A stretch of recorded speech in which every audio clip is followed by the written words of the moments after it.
Aujourd'hui, les réseaux sociaux sont les médias les plus utilisés en France. 84% des Français de moins de 40 ans les utilisent. Et 53% des 12-17 ans disent avoir du mal à s'en passer. Les plus utilisés sont Facebook, Twitter, Snapchat, Instagram. Mais on en utilise beaucoup d'autres. Si les réseaux sociaux nous plaisent tant, c'est parce que nous y sommes libres. Indeed, we are free to have access to it. Nous sommes libres de nous y exprimer et de partager ce que l'on aime. Nous sommes libres d'utiliser ces nouvelles technologies pour favoriser le lien social. We are free to communicate whenever and with whom we want. Thanks to social networks, it doesn't matter anymore how many kilometers are separating two persons, because we can be in constant exchange with our relatives. Finalement, nous sommes libres de choisir le contenu qui nous intéresse et ainsi de nous divertir comme on le souhaite. Libre? Ah oui, eh bien pas vraiment.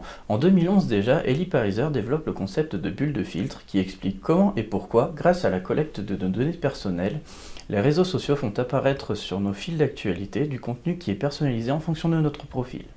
Ce phénomène influence évidemment la construction de nos opinions, mais pose aussi la question de la confidentialité de nos données personnelles.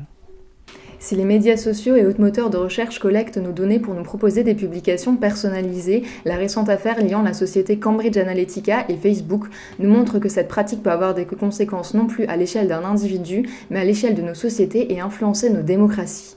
En France, des acteurs comme la CNIL luttent pour protéger nos données et nous prémunir de phénomènes comme le cyberharcèlement, la radicalisation ou la manipulation d'opinion.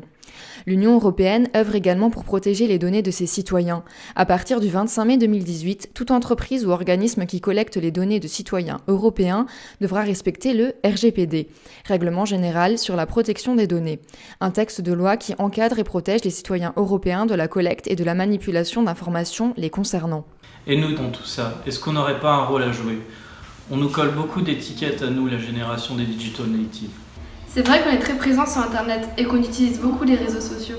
Mais alors, ne serait-il pas temps que l'on s'empare réellement de cet espace? Nous sommes de jeunes membres de l'association La Ligue de l'enseignement du Bas-Rhin et nous avons décidé de créer un forum citoyen sur Facebook. Pour que les jeunes puissent eux aussi s'exprimer sur l'utilisation de leurs données et faire remonter aux décideurs européens des solutions pour les protéger. Cette page est ouverte à tous, vous pourrez y faire vos propositions, vous exprimer ou même réagir. Pour qu'ensemble, on puisse participer à la construction de l'Union européenne et de notre citoyenneté.